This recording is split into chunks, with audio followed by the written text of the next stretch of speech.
না হয়েছে বাবু দাও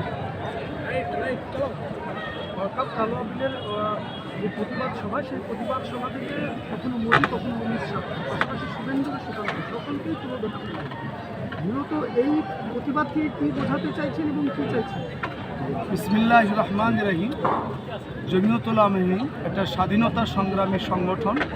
সকলে আপনারা জানেন যে 190 বছর ধরে ইংরেজদের বিরুদ্ধে লড়াই করেছিল স্বাধীনতার জন্য, এবং আমাদের মুরব্বীরা আমাদের বড়রা তখনকার দিনে মহাত্মা গান্ধীর সাথ দিয়েছিলেন। নেতাজি সুভাষচন্দ্র বোসকে আফগানিস্তান হয়ে জার্মানি যাওয়ার সুযোগ করে দিয়েছিলেন। তাদের উত্তরসূরি আমরা জমিয়তের লোক। কাজী ভারতবর্ষের মাটিতে যেখানেই অপ্রীতিকর ঘটনা ঘটুক, সাম্প্রদায়িক দাঙ্গা হোক, আমাদের জমিয়তের ভূমিকা হচ্ছে জাতি ধর্ম নির্বিশেষে হিন্দু মুসলমান সম্প্রীতি কাঁধে কাঁধ মিলিয়ে এখানে দেশে বাস করা।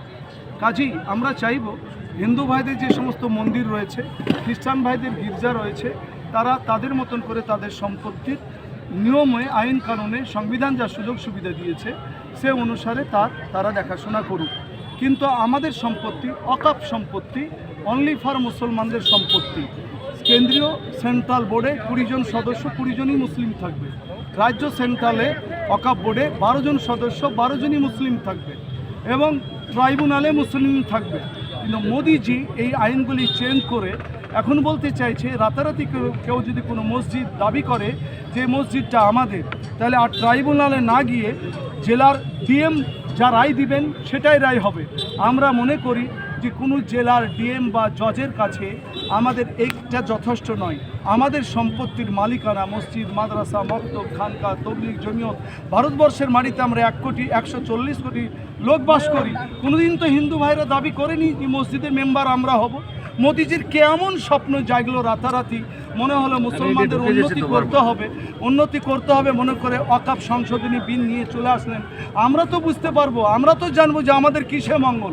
আমরা ভারতবর্ষের 25-30 কোটি মুসলমান, আমরা চাইলাম না সংশোধনী বিল।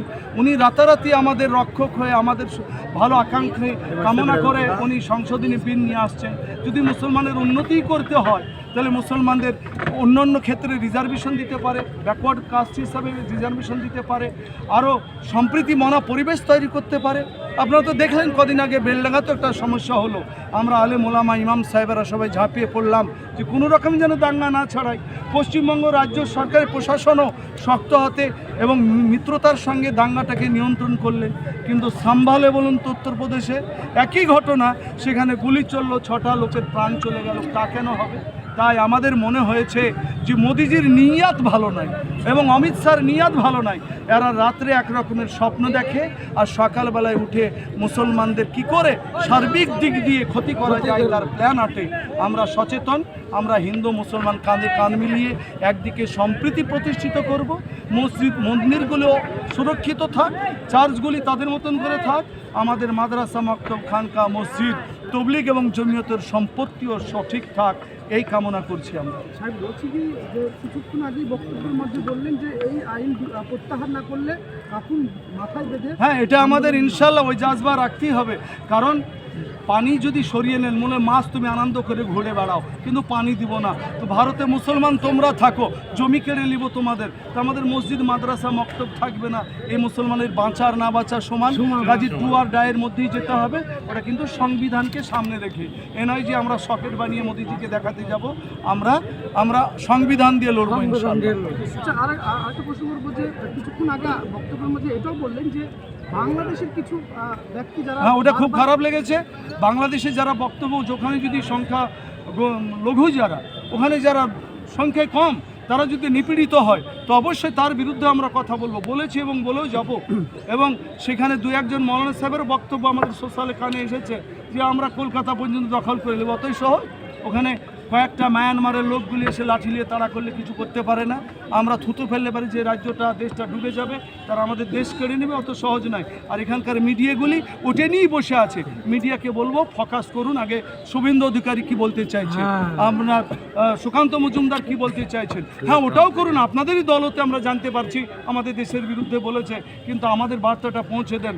বাংলাদেশ এরকম মন্তব্য করা থেকে সতর্ক থাকো, আমরা তোমাদের জন্য এর প্রতিরোধ করার জন্য আমরাই যথেষ্ট ইনশাআল্লাহ। আপনার নাম বোঝাই? আমি মোহাম্মদ নাজমুল হক, লোকে মুফতি মোহাম্মদ নাজমুল হক বলে জানি। গোটা দেশের পাশাপাশি পশ্চিমবঙ্গ প্রচুর অকপ সম্পত্তি বেদখল, এ নিয়ে সরকার তথা অকপ বোর্ড কেউ দেখুন, এতদিন আমাদের লড়াই ছিল ওয়াকফ বেদখল নিয়ে। তার জন্যই ডক্টর মনমোহন সিংয়ের আমলে শেষ বেলায় ওয়াকফ যেন বেদখল না হয়ে যায়, তার জন্য মজবুত আইন এসেছে। আমরা এবার লড়তাম মমতা ব্যানার্জি অমুক লোকটা ওয়াকফ জমিটা দখল করেছে, আমাদেরকে ছেড়ে দেন। ওই লড়াই নামবো, তার আগেই চলে গেলে যেন গোটা ওয়াকফটাই চলে যায়। তাই আমরা ওই লড়াই তো নামবই, কিন্তু আগে এই বিলটাকে আগে নারদ করতে পারলে আমাদের কোনটাই বাঁচবে না, আম ছালা দুটোই চলে যাবে। তাহলে কি বলতে চাইছেন একসময় কংগ্রেস আপনাদের সাথ দিয়েছে এবং এখন তৃণমূল? শুনুন, কংগ্রেস আর সিপিএম বলে নয়, যারা সেকুলারিজমে বিশ্বাসী তারা যুগে যুগে সাথ দিয়েছে। যেমন আমি মনে করি কেরালা সিপিএম পার্লামেন্টের বিরোধিতা করছে, এখানকার টিএমসি পার্লামেন্টে বিরোধী করছে, ওদিকে দেখা যায় রাহুল গান্ধী পার্লামেন্টে বিরোধিতা করছে। তবুও কংগ্রেসকে বলবো যে আপনাদের হাতে অনেক রাজ্য আছে, আপনারা মমতা ব্যানার্জির মতন বিধানসভাতে আপনারাও বিল নিয়ে আসুন যে ওয়াকফ বিল আমরা বাতিল করছি, তাহলে বেশি ভালো হবে। ধন্যবাদ। ধন্যবাদ। আলহামদুলিল্লাহ।